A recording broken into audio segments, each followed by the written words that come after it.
तीन कार्यक्रम ये होते हैं, एक तो होली का, एक भंडारे का, और एक अगस्त में होता है साधना का। और बीच में लोग आते ही जाते रहते हैं। तो मैं चला गया अभी गुजरात, वो समुद्र के किनारे पीरावल, पोरबंदर, राजकोट, जामनगर, अहमदाबाद, इधर से गया जय उदयपुर, फिर आपके उधर बड़ौदा, सूरत, चला गया बम्बई, नासिक में कार्यक्रम। 4 बजे रोज सुबह चिल्लाए कि नामदान दे दीजिए, 4 बजे सुबह अंधेरे में, और इकट्ठे हो गए। सूरत में तो ऐसा हुआ कि रात को बसें आई और वो सत्संग में सम्मिलित नहीं हो सके, तो रात को बेचारे मतलब पहुंचे पड़े रहे। 4 बजे चिल्लाए। तो आप ये समझिए कि चलते चलाते सड़क के ऊपर में उनको नामदान दिया, सड़क पर। अब ये दशा है, नामदान लेने की एकदम पुकार कि वो दे दीजिए। और सही बात है कि हीरे जवाहरात जिसके सामने कुछ नहीं। जब सच्ची प्यास लगती है तो जीव फिर चिल्लाते हैं। तो जगह जगह सुबह भी, दोपहर को भी, रात को भी। तो आपके मतलब ये है कि महाराष्ट्र में खूब कार्यक्रम किए, और फिर वहां से मध्य प्रदेश में खूब हुआ। कहा मतलब ये है कि बुरहानपुर, खंडवा, खरगोन, इंदौर, देवास, ये सब जगह पर, गुना, शिवपुरी, ग्वालियर, भिंड, एक कार्यक्रम करते हुए 28 दिन का पूरा कार्यक्रम था। और सुबह और दोपहर, सुबह दोपहर शाम, इस तरह फिर चलना, 150 किलोमीटर, 200 किलोमीटर चलना, तो कितनी मेहनत पड़ती है। आप लोग ये सोच रहे होंगे नहीं बाबा जी तो शायद कहीं बैठे होंगे चुपचाप। उधर से लौटने के बाद इधर भरथना, सगुनाबाद, इधर आगरे जिले में बड़ी भीड़ है। लोग ये कहते हैं कि इतनी भीड़ यहाँ कभी नहीं हुई, ऐसा लोगों का कहना, और सच्ची बात भी है। तो सब जगह पुकार है, और मैं कानों से सुनता हूँ, कान बहरे थोड़ी है, बहुत कोई भी आवाज निकालोगे सुन लेता हूँ। तो हमारे यहाँ, हमारे यहाँ, हमारे यहाँ, हमारे यहाँ, तो बीच में चिल्ला रहा, हमको तकलीफ, हमको तकलीफ, हमको बीमारी, लड़के में बीमारी, लड़की में, जमाई में बीमारी, कोई जानवर बीमार है तो ये है वो, कोई, सबकी बात सुनता रहता हूँ। सब तरह से चिल्लाते, कोई नौकरी, कोई चाकरी, कोई छूट गई, कोई नहीं मिल रही। एक दो बातें, कोई बीच में कह रहा है, उसी में चिल्ला रहा कि ऑपरेशन कराना चाहते हैं, हुक्म दे दीजिए। तो सबकी बात सुननी पड़ती है, और सब बातों पर ध्यान देना पड़ता। चले आओ बच्चों जल्दी से।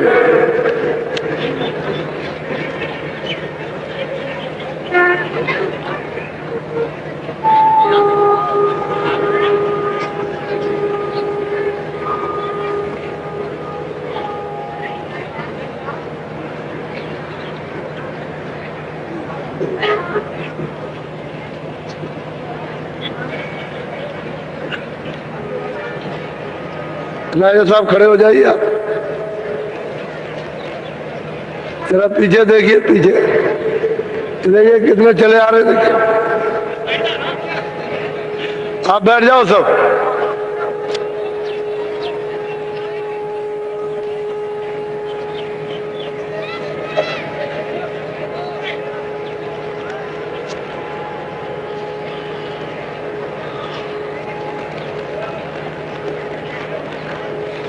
आप लोग अब की बार जब कभी इस 96 में जब जुलाई का महीना आए, गुरु पूर्णिमा का अवसर, तो नदियों का किनारा जो जिस तरफ रहे जरा छानबीन करके रखना, लेकिन मैदान चाहिए हमको। हम चाहते हैं नदी का किनारा हो। अभी जब काशी आओगे तो नदी के किनारे आपको बता दिया जाए कि ऐसा किनारा हो तो अच्छा। अभी काशी में होने जा रहा तो उससे मालूम हो जाएगा। तो नदी का किनारा अगर मिल जाए तो बहुत, क्योंकि कई जमीन में पानी नहीं है, पानी की व्यवस्था करो तो पाइप खराब हो जाते हैं, पानी निकलता नहीं है, दिक्कत होती है। पानी मिलना चाहिए, तो नदियों किनारे पानी मिल जाए। तो ऐसा आपकी बार यही कह रखा कि आप लोग तलाश करते रहो और आने जाने का रास्ता ठीक रहे, ताकि लोग सब चारों तरफ से आ जाएं। वो भी ध्यान में रखना है, रेलों को भी ध्यान में रखना कि रेलें भी चारों तरफ से आती जाती हों। तो ये ध्यान में रख करके तभी कार्यक्रम ठीक अच्छा हो। और ये भूमि ज्योतक जो आपके सामने ये आया है, वैसे इसकी स्थापना तो राजस्थान में गत वर्ष में जन्माष्टमी के अवसर पर हो गई थी। लोगों को ये कह दिया था कि अभी तो इसकी एक स्थापना हुई है, लेकिन इसका स्वरूप आपको थोड़े समय के बाद देखने को मिलेगा।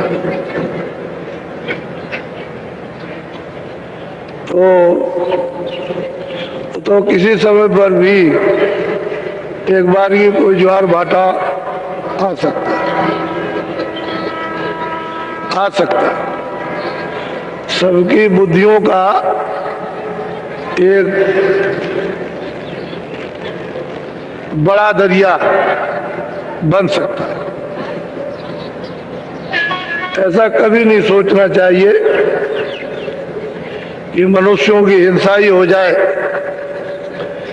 तभी देश ठीक बनेगा। ऐसा भी सोचना चाहिए कि हिंसा भी ना हो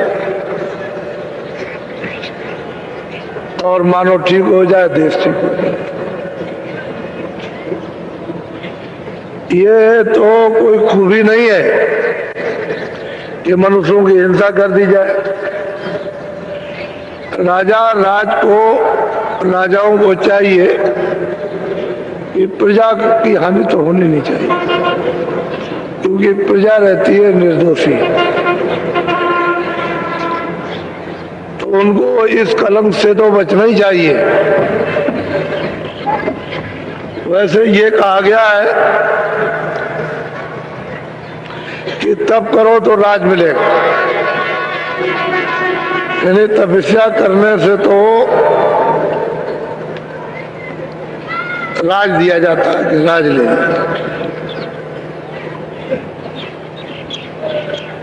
तो तब से राज और राज से नरक, घोर नरक।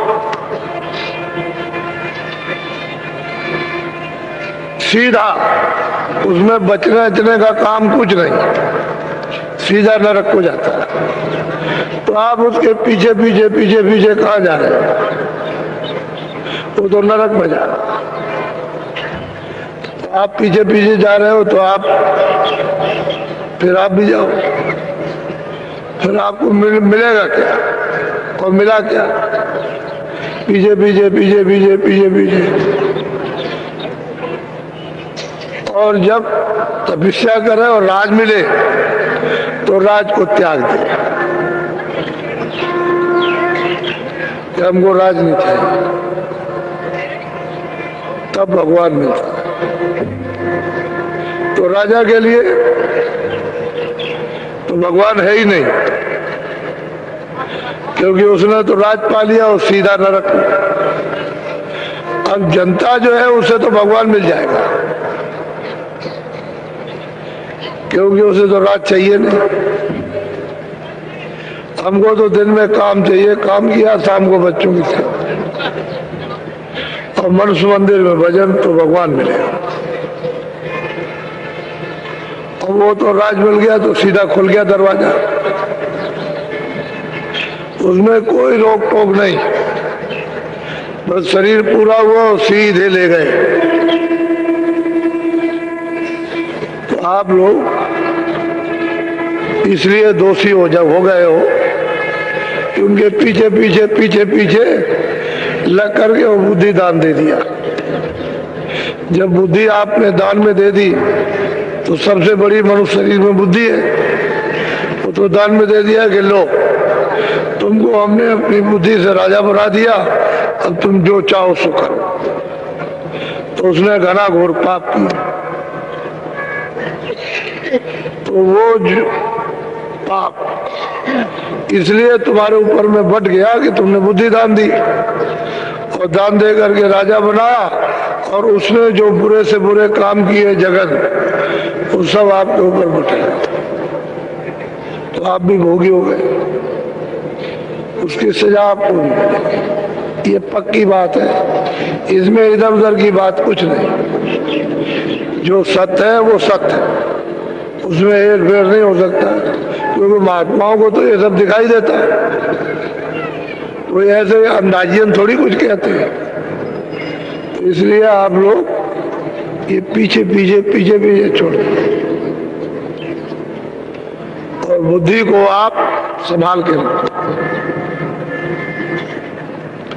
तब आप बचोगे इस घोर जगन पाप से, और नहीं तो गए। सही बात तो यह है कि हत्या तो लगी गई, तो आगे समय बड़ा खराब आ रहा है। अमेरिका रोएगा, चीन रोएगा, जापान रोएगा, जितने भी अरब देश है, जितने भी और देश हैं, भारतवर्ष रोएगा, सबको रोएगा। समय बहुत खराब आ रहा, और वो चंडी मसाल लेकर अपना पूरा काम कर रहे हैं। उसका नाम ही चंडी, वो जो चंडी वो नहीं है जिसको आप समझते हो, उसका नाम चंडी है। तो मसाल लेकर के घूम रही है, सब जगह जाएगी, कोई मुल्क छोड़ेगी नहीं। सब मुल्क की राया, सेठ साहूकार वहां की सरकार है, सब की सब रोएगी। भारत की राया, भारत की सरकार, भारत के सेठ साहूकार विश्व के राज्यों में जाएगी और धन को धीरे से साफ करेगी। तो ये छोटी मोटी तकलीफ तो नहीं है, ये तो बहुत बड़ी तकलीफ व्यापेगी। ये छोटा मोटा कष्ट नहीं है, वो वहीं से हटेगी, तो धीरे से ऐसे हटेगी। उसको अपना काम करना आता है, तो तुमको दिखाई भी नहीं दे सकती, तुम चिल्लाते ही रह जाओगे।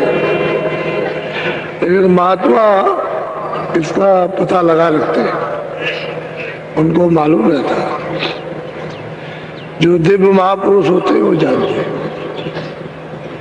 तो समय आगे बहुत खराब, यानी बहुत ही खराब,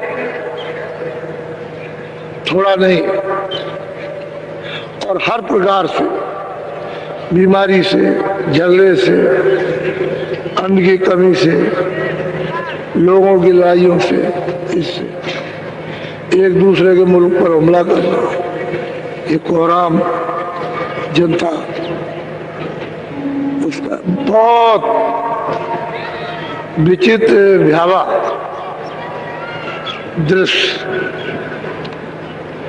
सुनने को भी मिलेगा और देखने को। ऐसी तो इसलिए हम आगाह करते रहते हैं कि आप लोग सावधान हो जाओ और दिन में अपना काम करो। अब से शाम को बच्चों की सेवा, और तुमको पूजा पाठ करना नहीं आता है तो हम बता देते हैं कि मनुष्य मंदिर में अपनी जीवात्मा से ऐसे पूजा करो। इस तरह से भजन करो, 10 ही मिनट करो, 5 मिनट करो, तो इससे क्या होगा, बचाओ, आफत से बचाओ, मुसीबत से बचो, खिल जाओगे, फिर कोई चारा रहेगा नहीं। इसलिए पहले फिर ये नहीं कहोगे हमको नहीं कहा, तो हम सारे देश में कानों कानों तक आवाज पहुंचवा देते हैं, यानी बहुत आवाज पहुंच गई। अब थोड़े बहुत जंगल पहाड़ रह गए हैं, अभी पहुंची जाती है। और चाहता हूं कि लोग सीधे रास्ते से चल पड़े तो अच्छा है, नहीं तो ये तो ऐसे भी समझ आ रहा, वैसे भी खराब हो जाएगा। अभी तो कुछ मिल ही रहा, आगे और भी कुछ नहीं, इसलिए ये सब बातें तो महात्मा हितों की, लाभ की हमेशा बात किया करते हैं, बेमतलब की उनकी कोई बात नहीं होती। तो समय ऐसा है, क्या किया है। और ऐसी लड़ाई आपस में, घर घर में, जाति जाति में, और धर्म धर्म में, और पढ़े लिखों में, अनपढ़ अनपढ़ों में, और मतलब ये है कि राज करने वाले राज करने वालों में, और प्रजा में और राजा में, इसमें उसमें सब में भयंकर मनुष्य में ऐसी ज्वाला जलेगी कि उसमें किसी का मन, बुद्धि, किसी की आंखें, कान, हाथ, पैर स्थिर नहीं रहेंगे, स्थिर नहीं रहेंगे। ये बात आपको याद कर, इसलिए अपना सीधे रास्ते, किसी से बार बैर भाव में, शिक्षा के लिए तो सब बता रहा, पानी में जहर मिला हुआ है, दूध है अच्छा होता है लेकिन उसमें भी जहर मत पियो, वो तो बताना ही उसमें ये अच्छा है ये बुरा, ये बताना ही पड़ेगा। ये गुण जो तक है, ये देखिएगा आप कि एक ही शब्द से कितना सुधार होता है,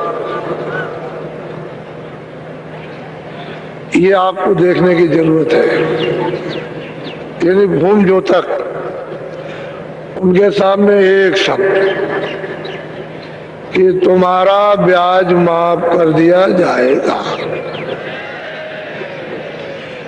अब आप देखिएगा कि इनका कितना सुधार होता है, ये अनुभव करने की सबको जरूरत है। वही भूम जो तक अपने घर के दरवाजे को खोल देगा कि सब उठा ले जाइए, और ये कहेगा ये सब इनके काम। ये उस भूम जो तक की उदारता, उसकी उदारता देखिए आप कि उसका हृदय कितना विशाल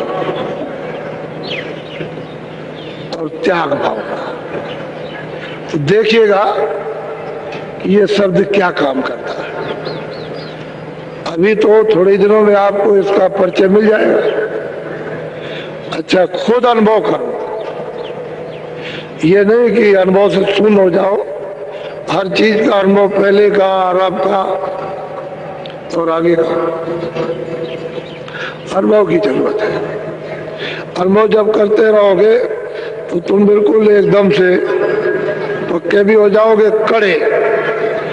पढ़ने लिखने से कुछ नहीं, कड़ा होना चाहिए।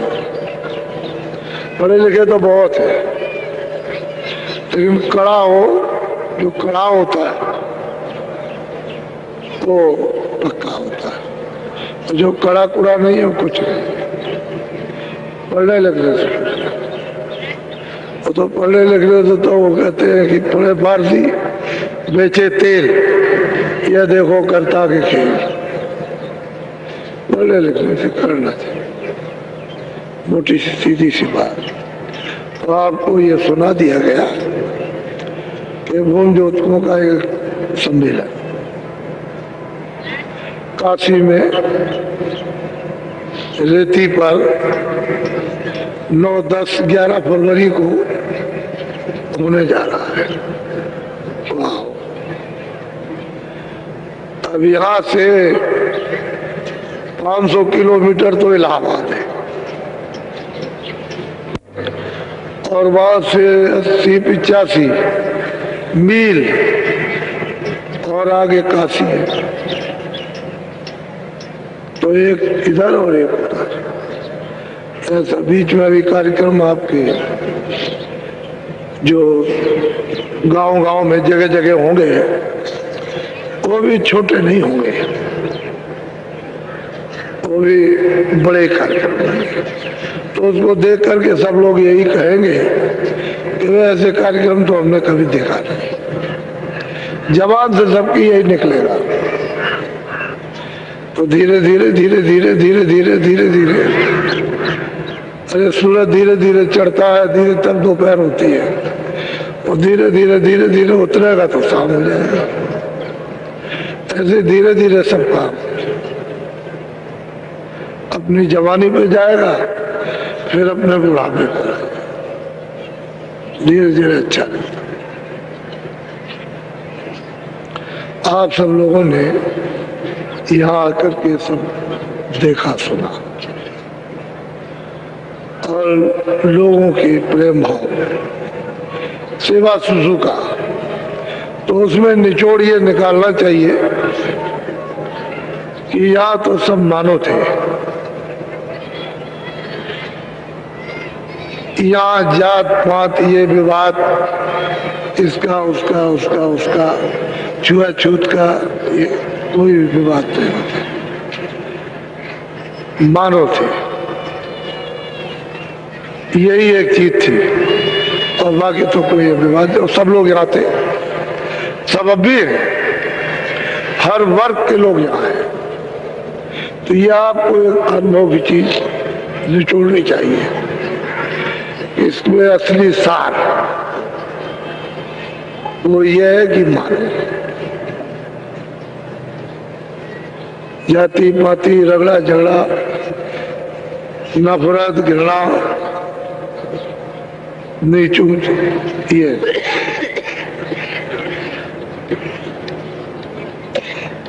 जब मनुष्य इसका शोधन करता है तो बहुत गंभीरता में चला जाता है। वो ये सोचता है कि सच्ची बात तो ये, आखिर में तो उसका जो विवेक है वो जवाब देगा ही कि इसी की जरूरत है और वही चीज पहले थी उसी के लिए, कहता है इसी की जरूरत है। जो सनातन थी बीच में बिगड़ गया, लेकिन अंत में भी वही चीज उसी की फिर इच्छा होती है। तो हम लोग पहले क्या थे, धीरे धीरे क्या हुए, धीरे धीरे फिर क्या हुए और आप ऐसे ही धीरे धीरे। तो बहुत अच्छा आप लोगों ने अपना समय दिया और आपको नामदान भी मिला। ये बात सत्य है कि मनुष्य शरीर किराए का मकान है और ने तो किसी ने कहा नहीं। हम जरूर याद दिलाते हैं कि मनुष्य शरीर अनमोल है और किराए का मकान है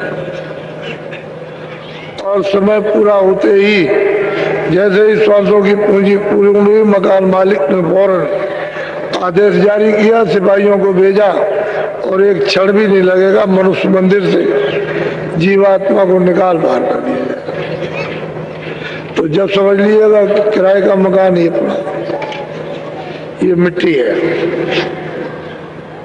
जीवात्मा को निकाल दिया। ये जो शरीर से आपने काम किया है अभी तक, ये सब शरीर के लिए जो जमा किया है शरीर के काम आएगा। इसमें जीवात्मा के काम कोई चीज आने वाली है ही नहीं। और जीवात्मा के लिए कुछ कमा करके रखो, जब चलने लगे तो हम उसको साथ ले चले तो हमारी रक्षा तो हो जाए। अब कमा करके आपने ये रखा, जब चलने लगे तो यही रह गया और ये ही रह गया। नहीं, ये इसके साथ रहे, इसके साथ कुछ ऐसा होना चाहिए।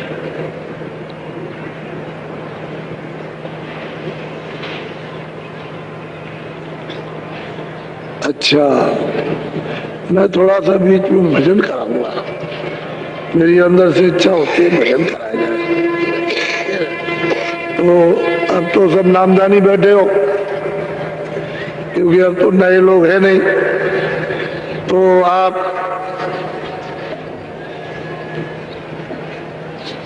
पहले देख लो, ये आंखें बंद हो,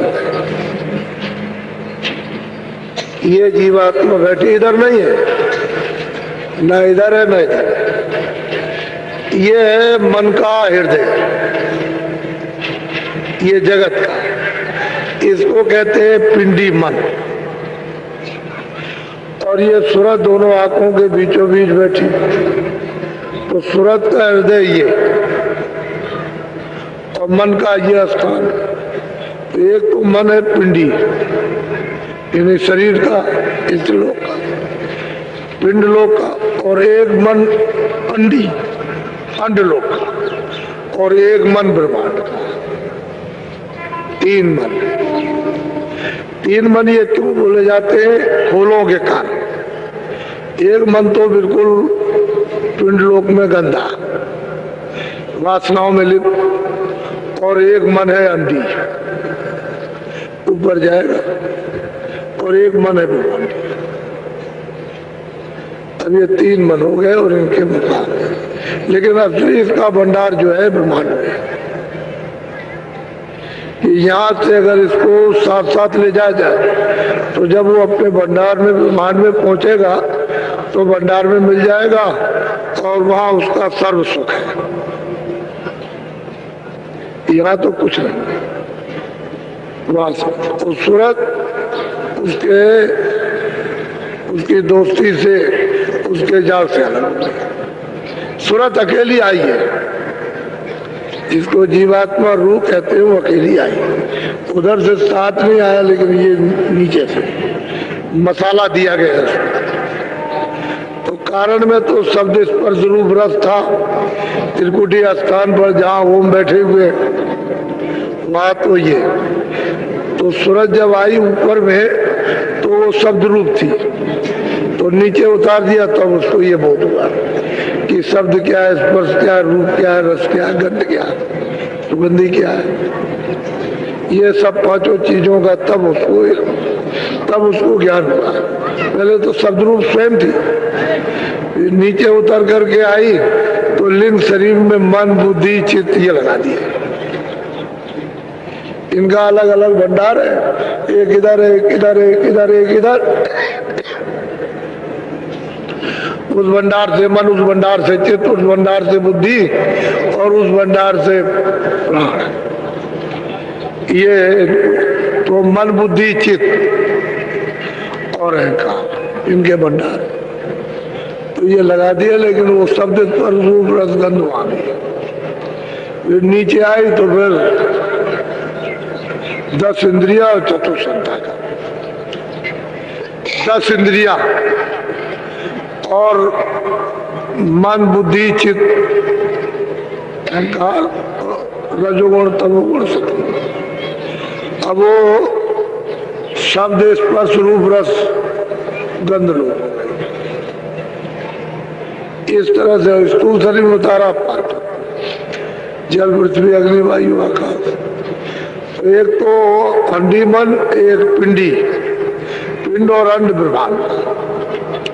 तो उसका यहाँ पिंड में ये हृदय मन का, यहाँ खुशी शोक यही सब, और ये सूरत बैठी हुई है दोनों आंखों के बीचों में। अब ये साथ दे दे तो इंद्रियों के जाल में न फंसे, ये सूरत का साथ दे दे यहाँ से, तो सूरत अपने वजूद को, अपनी सत्ता को इकट्ठी कर ले जो उसने अपनी खो दी है। लेकिन ये साथ नहीं देता तो उसकी शक्ति संग्रह नहीं होती, उसका प्रकाश सिमटता नहीं है।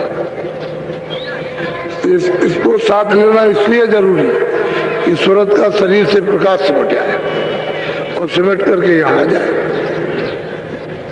तभी काम होगा। तो मैं सोचता था कि चलो भजन करा दिया जाए, तो आप लोग कपड़ा तो सिर पर डाल लेना थोड़ा सा, क्योंकि मान लो कहीं बैठे तो कपड़ा सिर पर डालोगे तो वो ये नहीं देखेगा भाई ये क्या कर रहे हैं, वो ये देखेगा बैठे होंगे। नहीं तो खुल्लम खुल्ला अगर देख ले तो कहेगा ये क्या कर रहे भाई, ये क्या कर, उसे तो कुछ मालूम नहीं है कि ये, तो ऐसे पर्दा थोड़ा सा डाल दे, तो थोड़ा सा जब मैं कहूंगा कि खोलो तब खोलना। मन बुद्धि चित्त इनको 7 आंखों के, दोनों आंखों के बीचों बीच में वो सूरज बैठी, उसमें एक कान है, उसके साथ रखना ताकि वो धीरे से सुन सके ऊपर की तरफ। कोशिश इसी बात की करो कहीं इधर उधर भाग के ना जाए, थोड़ा रुका रहे, धीरे धीरे लग जाएगा। अच्छा बैठ जाओ, बैठो ऐसे,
धीरे धीरे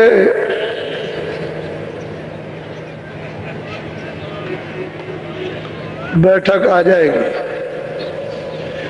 नए लोग होते हैं, थोड़ा सा उनका पैर थोड़ा थक जाता है, तो धीरे धीरे आदत पड़ जाएगी। जब करोगे आप 2-4-10 दिन के बाद, क्योंकि कभी तो ऐसे बैठे नहीं है, तो जो लोग बैठते हैं उनकी आदत हो गई। ये बहुत अच्छा आसन है। तो देखा होगा ऐसे करते हैं, उसका मतलब है ये कि आसमान से आवाज आ रही उसे सुनो। तो वो जब भेद जानने वाले नहीं रहेंगे तो क्या बताएंगे। इसी तरह से सब मतों में ऐसे ही हो गया, जब जानने वाले नहीं रहे, उसकी कमाई वाले,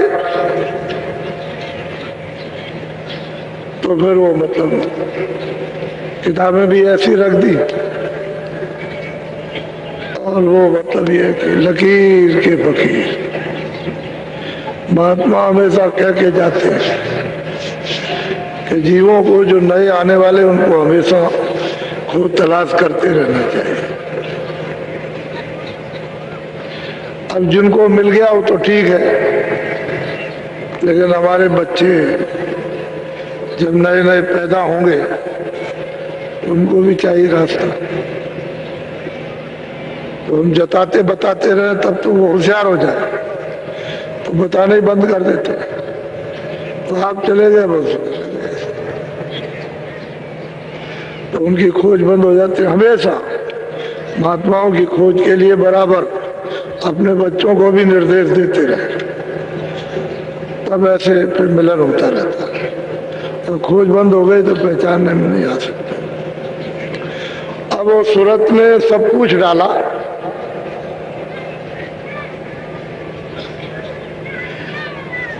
कि आपने हम कहाँ से आए, हमको क्यों दे दिया और ऐसा हमको क्यों बता दिया।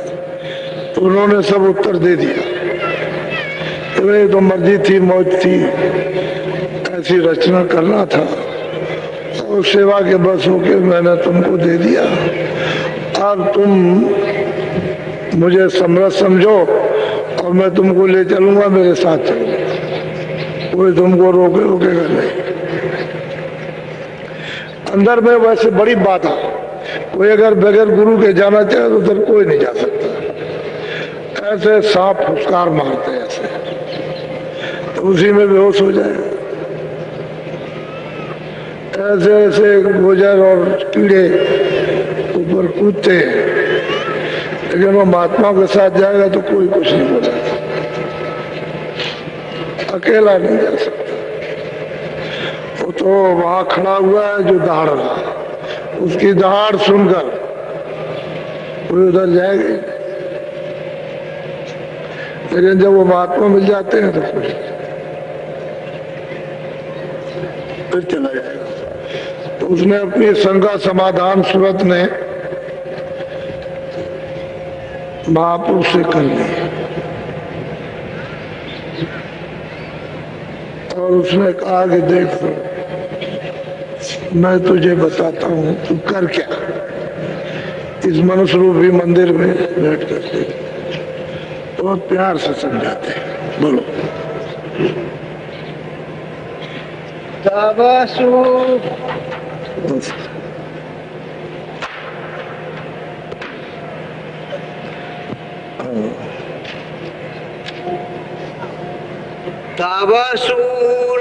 पूछे एक बात, स्वामी देव भेद विख्यात। अब वो पूछते हैं कि स्वामी अब हमको वो भेद दीजिए जिस रास्ते से चलना है,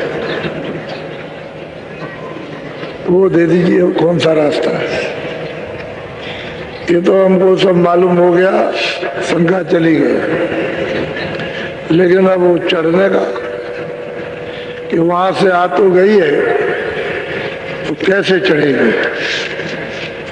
वैसे तो ये चढ़ गई, जो पूछ रही है वो चढ़ी हुई है, लेकिन वो लोगों के लाभ के कि पीछे लोग जन्म लेंगे, उनको तो कोई रास्ता मालूम नहीं, तुमको पता चलेगा।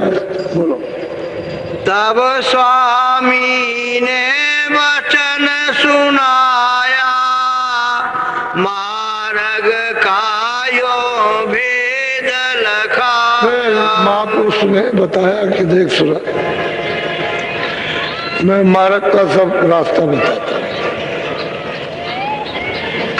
और जो बताऊंगा उसी रास्ते से तू चली जा, अपने घर में पहुंच जाएगी। बोलो। 5 नाम का सुमिरन करो, श्याम सीत में सूरत धरो। हाँ, वो कहते देख सूरत 5 नाम का सुमरण करना। ऐसे जब कबीरदास जी हाथ में आए तो उनको भी लोग भूल गए, ये सब भूल गए। नानक जी आए, ये सब भूल गए। कहते 5 नाम का सुमरण, अलग अलग 5 नामों का सुमरण करो और उसके बाद फिर ध्यान करो। तो इस सूरत को श्याम से, चारों तरफ से मतलब है नीला आकाश, और बीच में वो जड़े हुए हैं, बिल्कुल श्वेत है। कहते हैं सूरत को अपनी दृष्टि में जमा, 5 नाम का सुमरण कर और फिर उनकी दया ले तो ध्यान कर। ध्यान में कहते हैं कि श्याम से, उस श्यामी श्वेत कहते हैं, चारों तरफ नीला है और बीच में सफेदी है, उसमें तू अपनी सूरत को जमा। निशान बता रहे कि तेरी आंखों के सामने जब तू अपनी दृष्टि जब बंद करेगी, अंदर की आंख से देखेगी तो वही जो काला तिल है उसी में होके दरवाजा हो जाएगा। काला तिल ऐसे फट जाता है ऐसे, तो तू जरा सा उसी मध्य में होकर के देख, तो श्याम से आकाश में खिलाऊंगा, उसमें अपनी सूरत को जमा, तेरी दृष्टि को जमा, उसी में दृष्टि रोक करके बोलो। प्रथमे सुनो गगन में बाजा, घंटा शंख बहुत प्यार से समझाते हैं कि देख श्याम क्षेत्र में तो अपनी सूरत को जमाएगी, यही से आवाज सुनाई देती है कि आकाश में आवाजें बनाई। कहते हैं प्रथम ही सुनो गगन में बाजा, आकाश में ये बाजे सुनाई देना शुरू हो जाएगा। कब होगा? जब वो श्याम क्षेत्र में तू सूरत को जमाएगी, उसका जब साक्षात करेगी, और वो है चरण कमल, उनमें बहुत प्रकाश है, ये सूरज में कुछ नहीं। इसके प्रकाश का उसके प्रकाश का कोई। सहस कमल दल ज्योति लखाई। तू गगन में बाजा सुन, घंटा और शंख की आवाज हो रही है, सुनाई देगी साफ। जब घंटे और शंख की आवाज को जब तू सुनेगी तो सुन सुन कर तू तो रीझी जाएगी, ये सुन करके उसमें तू लय हो जा, उसी घंटे और शंख की आवाज में लय हो। तो वो आवाज सैदल कमल से आ रही है, तो उस सूरत को इस तरह से खींच रही है।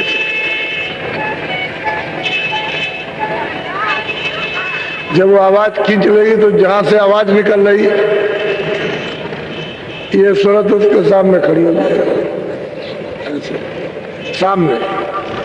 तो जब खड़ी हो जाएगी सामने तो उसका साक्षात्कार हो जाएगा, दर्शन होगा। उसी वो कहते हैं दीदार, दर्शन, साक्षात्कार, आंख से देखेंगे। तो निशान बता रहे हैं कि तू श्याम क्षेत में अपनी सूरत को दृष्टि को जमा, और वहां से गगन में तरह तरह की झनकारें, लेकिन ये तुझे सुनाई देगा घंटा से। जब तू इसको सुनेगी और ले होगी तो वो आवाज खींचेगी, इस सूरत को खींच लेगी और वहां ले जाएगी सामने जो ज्योति स्वरूप विराजमान है उनका। वैसे नीचे और भी ज्योत है, उनका कोई हवाला नहीं, तो मिलती तो सब है, लेकिन इसमें कोई जिक्र की जरूरत नहीं है। इसमें तो बहुत सीधा साधा इसे सूरत को समझा रहे हैं कि तू ऐसे ऐसे कर तो ये होगा, क्योंकि जाना तो अब रास्ते ही से, इस रास्ते से नहीं चलोगे तो मुकाम पर नहीं पहुंचो, किसी मुकाम पर नहीं पहुंच सकते हो तो रास्ता ही जाने का। और ये लोग सब मुकाम पर बैठे हुए हैं, ये मुकाम पर वहां के वाला ऊपर इस तरह से बैठे। तुम रास्ते से जाओगे तो मुकामों के मालिक मिलेगा, रास्ता छोड़ दोगे तो उनमें से कोई नहीं मिलेगा। तो निशान बता रहे हैं कि शाम से मैं सूरज तू अपनी जमा और पृथ्वी सुन गगन में बाजा। पहले ही पहल गगन में आवाजें आएंगी बाजों की, जब सुनाई देने लगे तो घंटे और शंख की आवाज को छाट ले और उसमें ले हो जाए। बोलो। बंक पार त्रिकुटी में गई, ओंकार और राध ढोने लई। कहते हैं कि जब उसका साक्षात्कार हो गया सैदल कमल में ज्योति निरंजन भगवान का, तो वहां से और आवाजें ये छूट जाएंगी, ये अपने मुकाम ही पर रह जाएंगे, आगे नहीं। ये ऊपर की तरफ आवाजें नहीं जाती, इनकी जो सीमा है उसी के अंदर। तो ऊपर की तरफ में जब तू उधर देख तो बहुत किस्म किस्म के पहाड़ है, तरह तरह के पहाड़ दिखाई देंगे, बहुत बड़े बड़े। इन सब पहाड़ों को ढेर कर दीजिए तो उसकी बराबरी इतने की भी बराबर नहीं। बहुत बड़े बड़े पहाड़। कहते हैं उन पहाड़ों पर ऊंची नीची घाटी है, तो कितने लाखों इन्हीं योजन नीचे चले जाइए तो कोई पता नहीं चलता।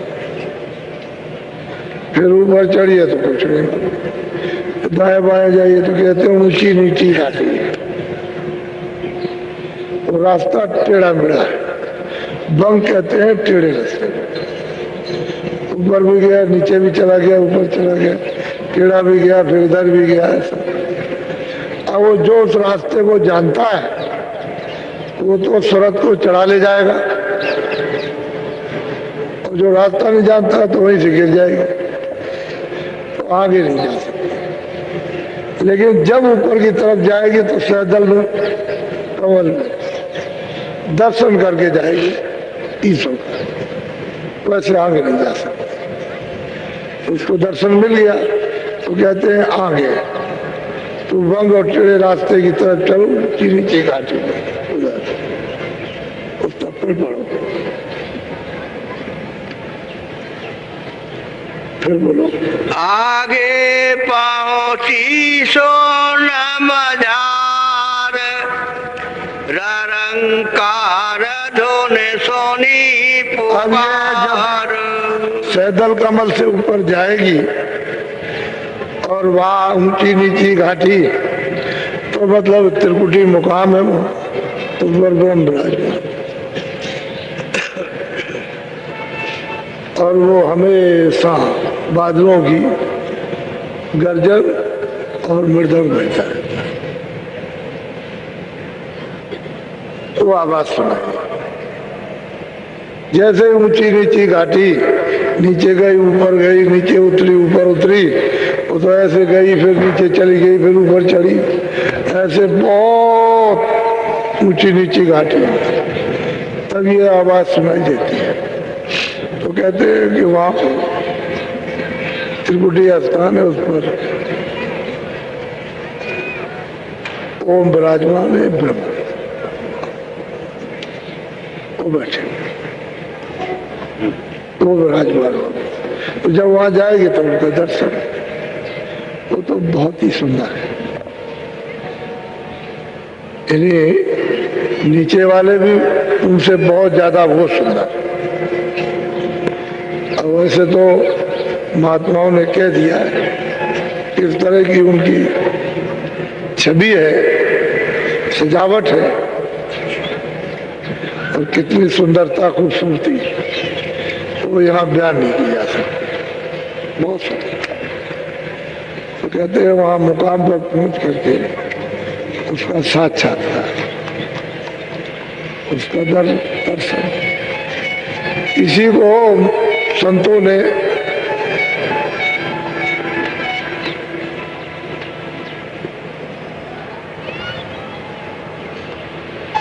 अल्लाहू कहा। इसी मुकाम को उर्दू शब्दों में अल्लाह कहते हैं। कहते हैं कि सूरतें इस मुकाम पर जब पहुंच जाती हैं और इसका दीदार और दर्शन करती हैं तो इसके ऊपर हो जाती है। ये नीचे रह गए, उसके ऊपर, तो ये नीचे इनकी आवाज छूट जाएगी और ऊपर की आवाज वहां सुनाई देती है। वहां से तो बिल्कुल स्पष्ट, क्योंकि गंदगी कूड़ा कचरा तो सब यही जमा है, इसी में परेशानी है। उसमें तो केवल इशारा मात्र है कि इधर चलो, उसी चल दीजिए। तो कहते हैं आवाज में उधर से आ गए। वैसे ये सूरज जब इस स्थान के ऊपर जो उस आवाज को जब सुना तो उसको सुनकर पकड़ कर फौरन चढ़ जाती है, देर भी नहीं लगती। इतनी लंबी चौड़ी रचना, इतनी लंबी चौड़ी लीला है जो कहीं नहीं जा सकती। ऊपर जाएंगे तो पार ब्रह्म विराजमान, और वो इन दोनों से सुंदर। कैसी उनकी छटा, कैसी सूरत, उनका चेहरा मोहरा कितना खूबसूरत, जिसका यहाँ कोई चित्र में भी अगर बनाया जाए तो नहीं आ सकता, और कहने में भी नहीं आता है, क्योंकि कोई चीजें तो यहाँ होते नहीं है। बहुत सुंदर इन दोनों से। तो सूरत उसको देख के कितना मस्त हो, लेकिन खूबी उसमें यह है कि इन्हीं के दर्शन के साथ साथ एक ऐसी छटा है वहां अद्भुत कि उसके सामने ये रूप फीका हो जाता है। कितनी भी सुंदरता है तो फीका बनवा लो। इसीलिए वो जरा से चिन्ह में लिखा हुआ है, जो बिंदी का ऊपर लगा हुआ है चंद्राकार के बीच में, ऐसे ऊपर वही है। उसमें इतना आकर्षण है कि उस रूप में नहीं आकर्षण, भेदी होना चाहिए बताने वाला। तो सूरत ऊपर चली, अब वो गुणातीत हो, अब वो वेदों के हद, कर्मों के हद के पर चले। अब उसको कर्म पाप को लिपायमान नहीं कर सकते, अपने में बांध नहीं सकते। वो तो क्षण भी नहीं लगेंगे, कोई पाप उनको बोझा होगा पड़ता है। तो ऐसी आग अग्नि धधकती है कि कोई चीज डालिए सब बस। तो योग रूपी अग्नि अगर जल गई समुद्र की तरह से, जो फेंकी सब भस्म, वहां कुछ बचने वाला नहीं, सब बस। तो सूरज गुणातीत हो जाती है। अब बहुत प्यार से समझाते हैं कि 5 नाम का स्मरण करो। पहले ये भेद जो गुरु जानकार है उनसे लो, और वो जो युक्ति सुमरन करने की बताए उसको करो, वो भेद बताएंगे। तो जानकार भेद किताबों में से तो कुछ मिलेगा नहीं, तो अनुभवी होते हैं वो बताते।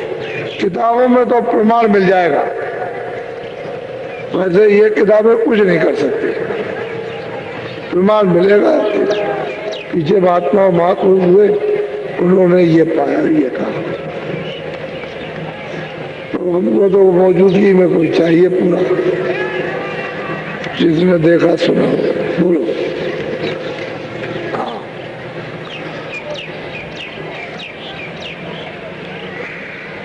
बोलो। आगे पहुंची सोन मजार, रंकार धुन सोनी पुकार। कहते हैं आगे सूरज जाती है तो दूर से ही यानी आवाजें सुनाई देती हैं, उसमें से आवाज निकलती है अपने नाम की, जिसका जो नाम है उसमें से आवाज निकलती है। लोगों को ये मालूम नहीं है कि अक्षर कहाँ से आए, किसी को पता नहीं है ये अक्षर कहीं से आए। तो मतलब ये इधर तभी भाषा में आपने प्रयोग किया। भाषा अगर पहले से नहीं होती तो फिर भाषा क्या पता, भाषा थी ऊपर से आई है। बोलो। केंगारी और सारंगी सुनी, मान सरोवर चढ़े चढ़े गुनी। गुड्डी में ब्रह्म विराजमान है, ये इसको कहते हैं गुरुपद। क्या गुरु बैठे हुए, उनका रूप अलग है, इनका रूप अलग है, लेकिन वही बैठे हुए। तो ऐसा त्रिकोण है त्रिकुटी कि जहाँ ब्रह्म भी है गुरु भी है, तो गुरुपद कहते हैं। जब 10वें द्वार में पार ब्रह्म को प्राप्त करेंगे तो ये है पिया पद, इनको पिया पद कहते हैं। और जब सूरत आगे जाएगी सतलोक में, हो सतलोक सदगुरु पद। तो कहते हैं कि जब ये आवाज सुनी किंगरी सारंगी की तो फौरन खींच के ले जाएगी और ये पहुंचाएगी कहाँ, मानसरोवर, स्नान करने के लिए सूरत स्नान कर, वहां जाके स्नान होता है। बोलो। आगे महासोन मैदाना, जहाँ चारे धोने थे मेरे समान। बहुत सीधा रास्ता, क्योंकि उधर कोई अंधेरा तो है ही नहीं।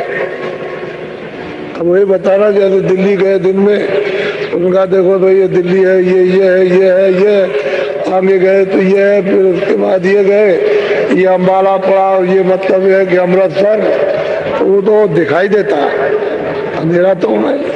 अंधेरे का वहाँ क्या का, वहाँ दिन रात का वहाँ नाम निशान भी करके, दिन रात तो यहाँ आंखों के नीचे है, ऊपर यहाँ भी नहीं।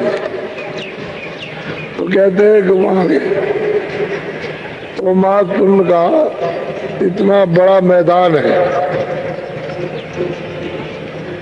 कि अरबों खरबों योजन का मैदान, उसमें अब सूरत गुरु रहेगा तो उसको पार कर सकेंगे। इतना वो चमक दमक सुंदर खूबसूरत कि नित्य प्रति किस तरह के वहां पर रचना के दृश्य होते हैं। ऐसा नहीं, बहुत प्रकाश हुआ। और यहीं पर एक एक वृक्ष कितने करोड़ों करोड़ों योजन की बुलंदी रखता है इसी मैदान में। और ऐसा मालूम होता है कि मतलब ये कि ये सारा का सारा जितना भी 3 लोग है, ये सब उसमें समाये हुआ है। ऐसे ऐसे दरख्त, और किस तरह के दरख्तों में खेल तमाशे हो रहे वो अद्भुत से। तो बहुत दरख्त है, ये एक दो दरख्त है, ऐसे ऐसे बुलंदी रखते हैं, उसकी शोभा अपूर्णता है। ओम महासुन का मैदान है, बोलो। भमर गुफा ऊपर देखी, सोहम बंसी बजती पे। कहते हैं कि हमने उसको भंवर गुफा को देखा इस मैदान के परे, और वहां पर मतलब यह है कि सोहम पुरुष विराजमान है और वहां बंसी बज रही है। हमने उसको सुना देखा कि किस में से बंसी बज रही है, और अखंड बज रही है। अब इतना लंबा चौड़ा मैदान हो तो भंवर गुफा देश की तो बात ही छोड़ी, इसका मैदान ही शुरू में इतना लंबा। कहते हमने उसको देखा और वहां बंसी बज रही है अखंड। ये महाकाल पुरुष, इनको पूरा अधिकार दिया महाप्रलय में कि ये सब की प्रलय कर देते हैं, इसलिए उनको कहते हैं महाकाल। ये अधिकार इन्हीं को है। तो जिस समय पर ये अपनी आवाज को वहां बैठ के बंद करेंगे तो ये सब यहां से सिमट चलेगा, कुछ नहीं, कोई चीज नहीं रहेगी। ईश्वर रहेंगे, न स्वर्ग रहेगा, न वैकुंठ, न मृत्यु, और न मतलब ये है कि ब्रह्मांड रहेगा, न पार, सब समेट के चले जाएंगे। कोई चीज कहीं कुछ है नहीं, रेसे भर में कोई चीज नहीं रह सकती, ये सबको समेट लेते, इसलिए इनको महाकाल पुरुष। तो महाकाल पुरुष ऐसे नहीं जो सबको समेट ले और चटाई की तरह से लपेट लेते ऐसे। और कितने युग भी जाएंगे, किल्मे कल भी जाएंगे तो ऐसे ही लिपटा रहेगा। फिर जब कभी मौज मर्जी होगी तो फिर फैला देगा, फिर विस्तार कर देगा। बस इनके नाके तक तो महाप्रलय जाती है, इसके आगे नहीं, उसके आगे नहीं जाएगी। तो सूरत को समझा रहे, देख मैंने देखा, तो तुझे इस रास्ते से चलना है, चल तू भी चल, और तू भी वहां चल के देख। वैसे तो ये ले गए, इन्होंने सब दिखा दिया, लेकिन उस सूरत ने प्रश्न ऐसा किया है कि इन जीवों के हित में हो, तो इसका फायदा ये सब उठाए। बोलो। हाँ।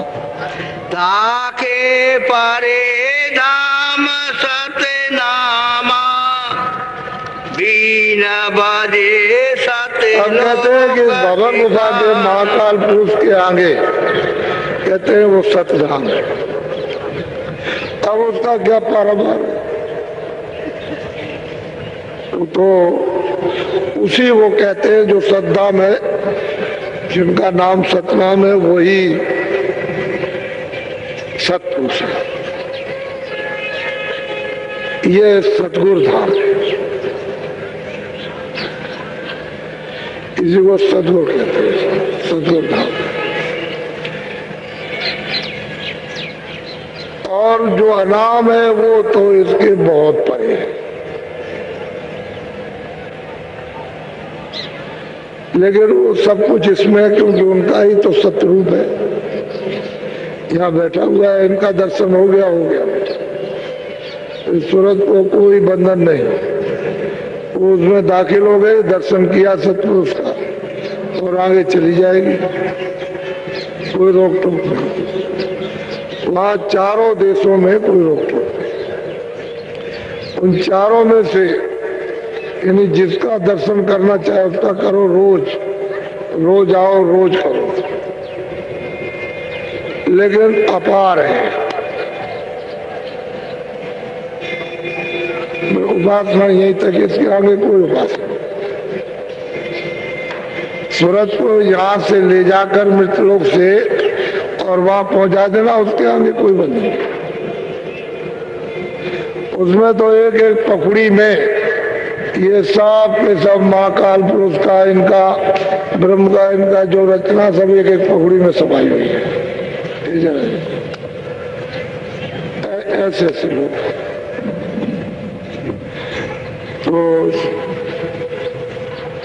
महापुरुषों को जानना ये तो हो ही नहीं सकता। वो अपने आप को जनाए वो तो बात अलग है, वो तो उनकी मौज मर्जी की बात है, लेकिन सुरतों को जिस तरह से पहुंचाते हैं वो तो बढ़िया हो बात। इस तरह से बहुत प्यार से समझाते हैं। गोस्वामी जी महाराज ने भी काशी में जब सत्संग उन्होंने शुरू किया तो उन्होंने भी ऐसे ही समझाया। सब महात्मा ऐसे समझाते हैं, जैसे जैसे जाते हैं वैसे वैसे उनको ले जाते हैं। पुराना किया इस तरह से 5 नाम का सुना और अच्छी तरह से समझा। तो आप थोड़ा थोड़ा अपना करने लगो, जब अंदर में होने लगेगा तो अपने आप समय बढ़ जाएगा। उधर जब बैठे रहोगे आनंद आएगा, पता ही नहीं चलेगा कि 4 मिनट हुए, 10 मिनट हुए, आधा घंटा हुआ, 1 घंटा हो जाएगा, 1 घंटे के 2 घंटे भी हो जाएगा, कुछ नहीं मालूम होगा। क्योंकि जब रस मिलने लगता पता ही समय का पता नहीं चलता। लेकिन जब तक कुछ होता नहीं है तब तक थकावट, मन भाग जाएगा, थकान आ जाएगी, सुस्ती आ जाएगी, नींद आ जाएगी। लेकिन जब होने लगता है तो नींद उड़ गई, थकान खत्म, मन भाग दौड़ बंद कर दिया और फिर अपने आनंद में लगे। यही आनंद तो ढूंढ ही रहा। तो जब उसको रास्ता मिल जाए आनंद का तो चल जाए, पीने लगेगा तो सूरज भी पिएगी, ये भी पिएगा, तो दोनों बलवान हो जाएंगे। तो एक दूसरे की दोनों मदद करेंगे और चढ़ चढ़े, दोनों चढ़ते हैं। तो वो तो जाएगा अपने स्थान में, क्योंकि ये तो शत्रुओं की रहने वाली है। ये तो इसको अपने भंडार में किया और अकेले जाएगी, इसके साथ फिर कोई नहीं जाता। ये सूरत और सब नाम रहता है, उस पर सवार हो जाती है, चले पहुंच जाती है। तो बिना गुरु के तो कोई जा नहीं सकता, दूसरा कोई रास्ता नहीं। किताबें कुछ बताएंगे नहीं, उनको लिख दिया महात्माओं ने अपना, तो तो बताएंगे नहीं। लेकिन गुरु मिल जाएगा तब भी छुट्टी देंगे, तभी पा जाएंगे। तो आप लोग साधक बजाए रोज, हर रोज नागा करने की जरूरत नहीं, 24 घंटे में जब करना जरूर। इसको करते चलो तो धीरे से एक एक बूंद इकट्ठा कर लोगे, अभी ढेर हो जाएगा।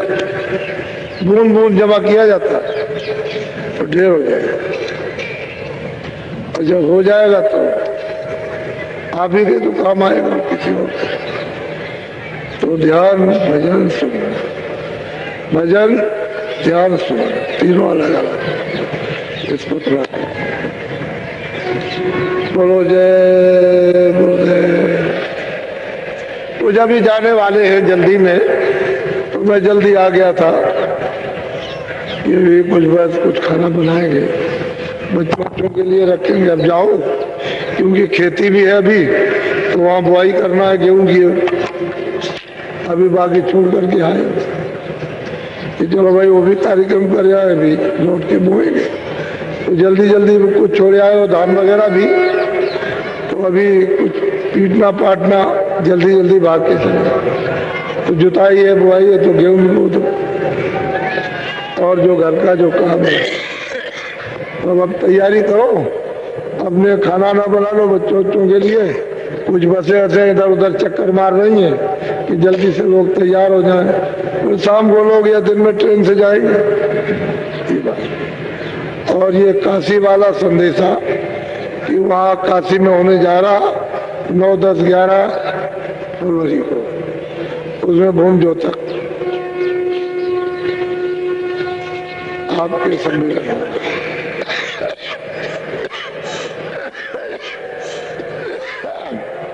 बोलो जय गुरुदेव।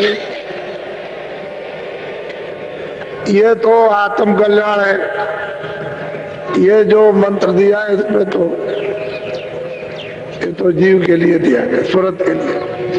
और वो जो आपको जो बताया वो शरीर सुविधा के लिए, यानी शरीर आराम के लिए। तो एक आराम, एक आत्म आराम, एक शरीर आराम। तो शरीर संबंधी चीजें कि जैसे शरीर की रक्षा करती है, अनाज है, कपड़े है, दवा है, ये चीज। और वो आत्म, वो तो नाम है कि जीवात्मा उस पर सवार हो जाए, घर पहुंचे। वो तो आखिर में नामदायी भोजन है, फिर आगे चल के सब्जी का भोजन है, सब्जी का आहार होता है। शब्द नहीं रहे तो जिंदा नहीं रह सकती, तो इसलिए अलग अलग। एक मस्त, ये तो थोड़े दिन, ज्यादा दिन का नहीं है। और ये जो आत्म कल्याण का, वो आपके हाथ हमेशा साथ है, ये साथ रहेगा। ये तो ये छूट गया तो ये भी छूट जाएगा। तो दोनों बातें आपको अभी बताई हैं, और हम सिर्फ रमा कराना चाहते हैं कि रमा हो जाए। ऐसे मतलब ये है कि गिर करके पत्थर ठीक हो जाए, तो ऐसे ये दिल दिमाग ठीक हो जाए, रमा हो जाए। इसलिए 3 महीने 13 दिन जोर शोर के साथ में अभी जो सूचनाएं मिलती रही कि बड़े प्रचार, बड़ी शोभा यात्रा बड़ी है, तो खूब अच्छी तरह से योजना बनाकर विधिवत ये शोभा यात्रा आएगी।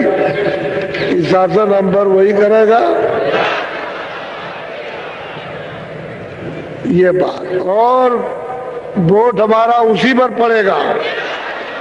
बस मतलब शोभा यात्रा और सब जितने भी भूम ज्योतक हैं, सब एक जगह पर, एक प्रस्ताव, सारे हिंदुस्तान का एक प्रस्ताव, दूसरा कुछ नहीं कि भूम ज्योतकों का ब्याज माफ कर दिया जाए। एक ही प्रस्ताव, और कोई प्रस्ताव, और कोई प्रस्ताव है ही नहीं, यही प्रस्ताव। और तो जितने प्रस्ताव है सब मन चले, और ये असली सिद्धांत का प्रचार है, असली काम। इसलिए आप इसमें सब, और अभी सूचना है कि 20-20 हजार आदमी एक एक जगह पर, 15-15 हजार आदमी एक एक जगह पर। कहते हैं कि वो तो आपकी बात छोड़िए, हम लोग हो गया। तो बताइए, अभी तो कुछ था नहीं, तब ये होने लगा, और अब देखिए अब ये सब समझने लगे कि ये सब चीज मेरी है, ये बाबा जी की नहीं है, मेरी है। भाई तुम अपनी चीज को पकड़ो और हमेशा अपने काम लो, संभाल के रखो। सोना चांदी रोज रोज हाथ में नहीं लिया जाता, रखा रहता है, जब जरूरत पड़ती है तब हाथ में लेते हैं। तो ऐसे इसको संभाल के रखो, लेकिन पकड़ तो लो उसको, मिल तो जाए। पकड़ में आ जाए, अभी तो आपको मिल ही नहीं रहा, पकड़ में नहीं आया तो क्या संभाल के रखोगे? तो चीज मिल जाए तो महात्मा पकड़ा देंगे धीरे के बाद। अब पकड़े रहो, अगर दुनिया ठीक ना हो जाए तब। अब तुम उसको समझते ही नहीं हो, तो जल्दी से अब तैयारी करो बाल बच्चों के लिए। बोलो जय। देखो ठहर जाओ, आप बैठे रहो, जरा सा आप खड़े हो जाइए, उम्र हो गई। उधर घूम जाइए, इतनी उम्र हो गई लेकिन जवान से ज्यादा काम कर रहे हैं। देख लीजिए आप, लगे हुए हैं। इनको इस उम्र में क्या लालच है? इस उम्र में कि भाई तुम्हारा सबका भला हो, तो ऐसे ही लोग निकल आएंगे। इनमें से जवान निकल आएंगे, बैठे इनमें से। अभी हम निकाले देते हैं, घबराओ मत, इसी में से निकाले देते हैं।